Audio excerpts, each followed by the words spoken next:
The next value chain activity which we are going to see is improve. The purpose of improve value chain activity is to ensure continual improvement of product, services and practices across all value chain activities and the 4 dimensions of service management.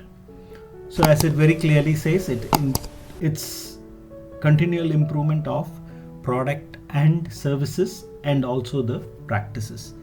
It includes all value chain activities, right? From all the 4 dimensions also we have to take into consideration into that. For improvement, data becomes very critical, right? It requires performance information from all aspects of service value chain. Not only that, feedback, right? All these are some of the key inputs which you will get into that, and it gets converted into the output of it, right? So if you see over here in this particular slide where we see into that, what are some of the inputs for that? Product and service performance information. As I said, data is very critical. Any improvement which we are talking about, if I say, like, for example, we need to improve a service, or we need to improve our CSAT, right? So customer satisfaction survey, we need to, what is needed at that particular moment as an input is going to be your data. Like a server is not performing to the expectation, right? Users are not able to connect to the servers due to some. So what is it? So you need the server performance details, right? You will go and check up what is the service which is consuming that particular. So data becomes very critical. And as I said earlier, also feedback, right? You can go and talk to them and say, why feedback? Simple example which I said earlier itself, server performance. There is a server performance info, right? You can get the data. But once again, you want to know, like, from the customer, you want to know, or from the user, you want to know, when is this server performance occurring? Is there a particular time, or is it due to a particular transaction which they're doing?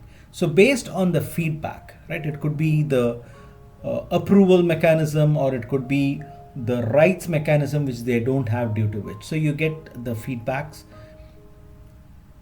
performance information and improvement provided by all value chain activities could be one of the inputs which you are talking about.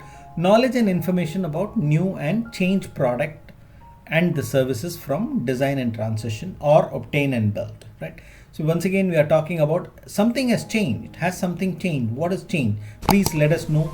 We will take into consideration and we will make sure that we are able to deliver value towards that.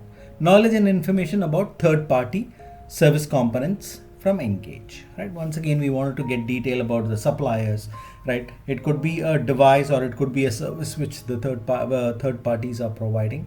And so these are some of the inputs for the particular activity called improve. So what are some of the outputs? Like, you take these inputs and you make sure that the improvement initiatives and plan for all the value chain activities, right? What is, like I gave an example of server performance. How are you going to improve the performance of that particular server? So you have to come up with a plan. You have to share that particular plan which you are talking about.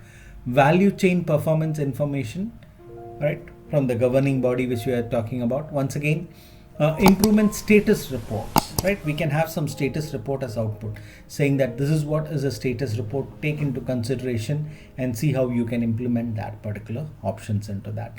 Contracts and agreement requirement from Engage activities. So once we understand the contract and the agreements, we will be able to say, like, what are some of the improvements which we can work effectively with the third-party vendors. Service performance information from the service design activities and service transition activities is also one of the output which is going to be worked towards that.